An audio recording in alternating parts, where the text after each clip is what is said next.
নমস্কাৰ বন্ধু বান্ধৱীসকল, পুনৰবাৰ মোৰ ইউটিউব চেনেললৈ আপোনালোক সকলোকে স্বাগতম জনাইছোঁ। আজি মই চাটনিৰ এটা ৰেচিপি লৈ আহিছোঁ। আহকচোন ভিডিঅ'টো আৰম্ভ কৰোঁ। চাটনিৰ কাৰণে মই ৰঙালাও অকণমান কাটি ল'লোঁ, কেঁচা মটৰ কেইটামান লৈছোঁ, আদা নহৰু আৰু কেঁচা জলকীয়া গোটেইবোৰ মই মিক্সিত পিচি ল'ম।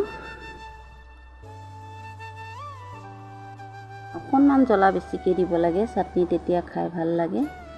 এনেকৈ বনাই খাই চাবচোন। আৰু এটা মই বিলাহীও দিলোঁ, বিলাহী দিলে অকণ টেঙা মিঠা ধুনীয়া সোৱাদ উঠে। বনাই খাব আৰু কমেণ্ট কৰি জনাব কেনেকুৱা হৈছিলে। ৰঙালাও সাধাৰণতে আমি ভাজি খাওঁ, তৰকাৰী খাওঁ, কিন্তু আজি চাটনি এখন বনাইছোঁ, খাবলৈ বহুত ভাল লাগিছিল, গতিকে আপোনালোকৰ লগত শ্বেয়াৰ কৰিলোঁ। আৰু চেনেলটো ছাবস্ক্ৰাইব কৰি দিব, লাইক কৰি দিব। এই চাটনি মোৰ হৈ আহিছে, ৰুটি ভাত সকলো লগতে খাব পাৰি। চাটনি ৰেডি।